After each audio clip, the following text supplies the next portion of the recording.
قائم ہے وہ ایک اللہ تعالیٰ کے کرم کی وجہ سے اور ہمارے پاک فوج کی بہادری کی وجہ سے اور ان کی قابلیت کی وجہ سے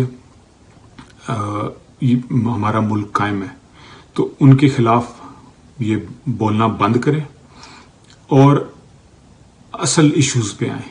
اگر آپ مہنگائی پہ احتجاج کرتے ہیں بالکل کریں، اسمبلی میں کریں، روڈز پہ کریں، ہمیں کوئی اعتراض نہیں ہے. واقعی مہنگائی ہوئی ہے، اس پہ آپ کا احتجاج بنتا ہے، آپ کریں. انشاءاللہ ہم اس احتجاج سے سیکھیں گے اور مہنگائی کو انشاءاللہ ہم پاکستان سے ختم کریں گے، اس کے وجوہات کو جانیں گے اور ایسے اقدامات کریں گے کہ آئندہ مہنگائی نہ ہو.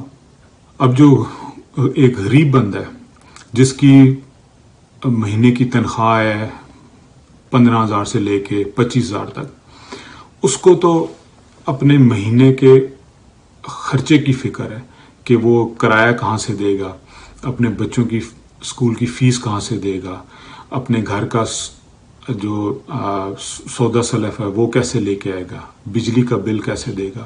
اور وہ بالکل ہم اس کو سمجھتے ہیں کہ اس کا سب سے بڑا مسئلہ یہی ہے. لیکن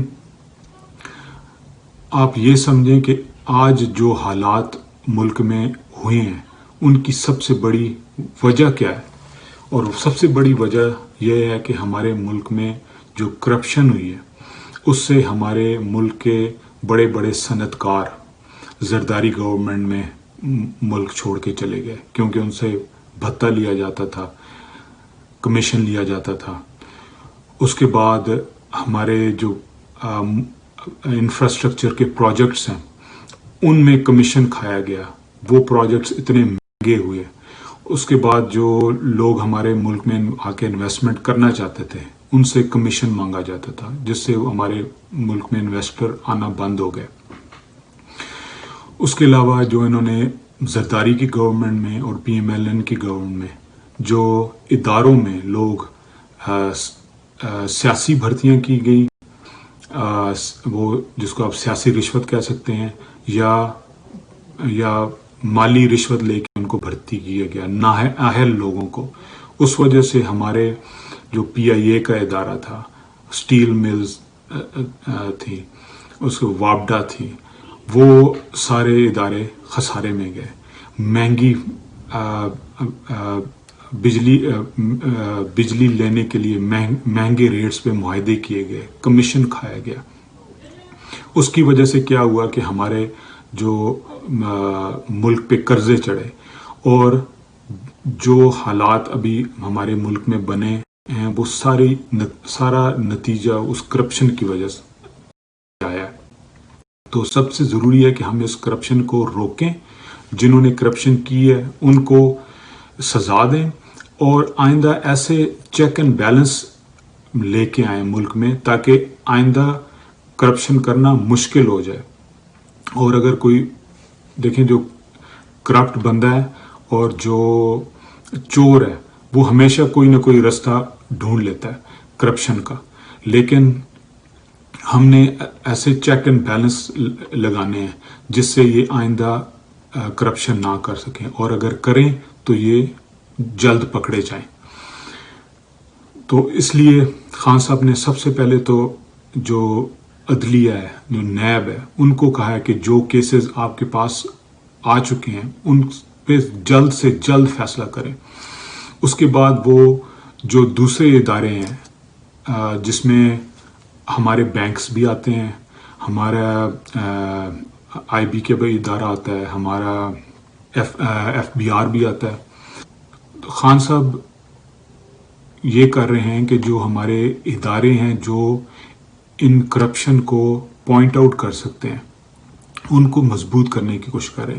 کیونکہ دیکھیں ایک جو بینک ہے وہ بھی آپ کی کرپشن روکنے میں مدد کر سکتا ہے، منی لانڈرنگ روکنے میں مدد کر سکتا ہے، کیونکہ بینک نظر رکھتے ہیں کسی اکاؤنٹ میں کوئی سسپیشس ایکٹیویٹی ہو تو وہ اس کو پوائنٹ آؤٹ کرتے ہیں. اس کے بعد اگر FBR جو لوگوں کی ٹیکس ریٹرنز ہیں ان کو دیکھتا ہے. اگر اس میں ان کو کوئی غلط چیز نظر آتی ہے، شک پڑتا ہے، تو وہ ریٹرنز چیک کرتے ہیں، انویسٹیگیٹ کرتے ہیں اور اس کو پھر رپورٹ کرتے ہیں، ایکشن لیتے ہیں. اینٹی کرپشن کا ادارہ ہے، وہ جو سرکاری ملازمین ہیں، جو سرکاری ادارے ہیں، ان میں کرپشن کے لیے روک تھام کرتا ہے.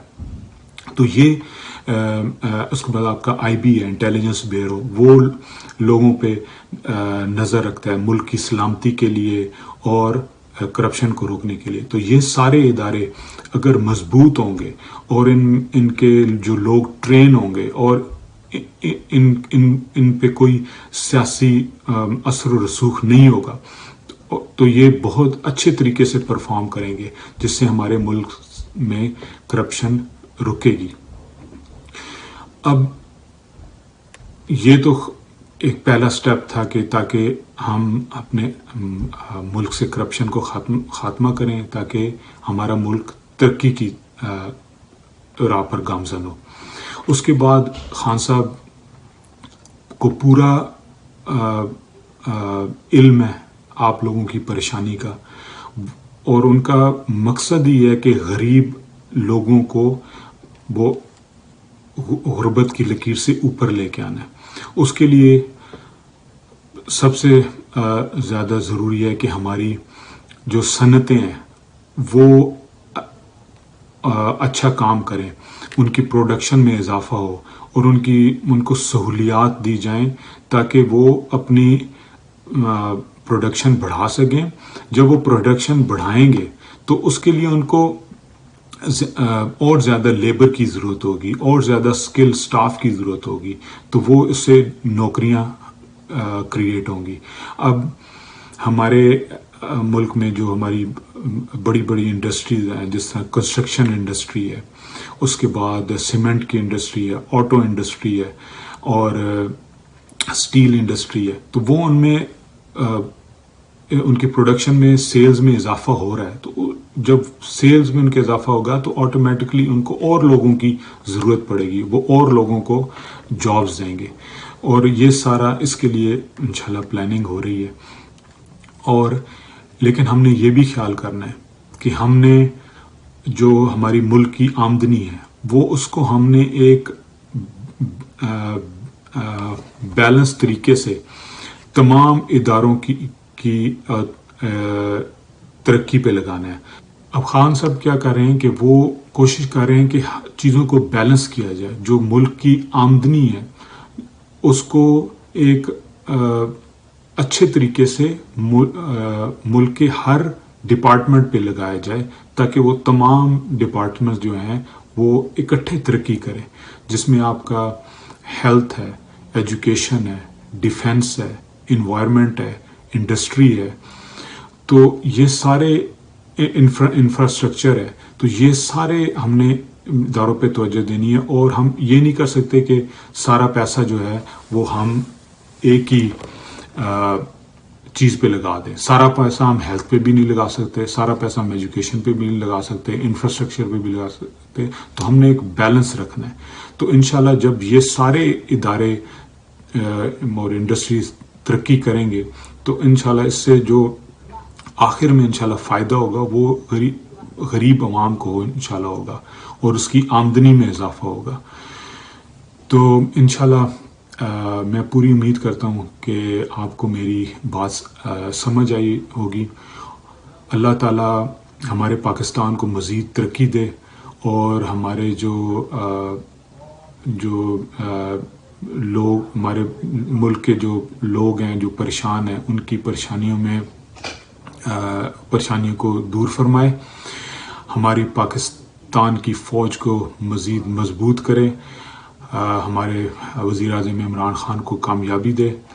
آمین. اللہ حافظ.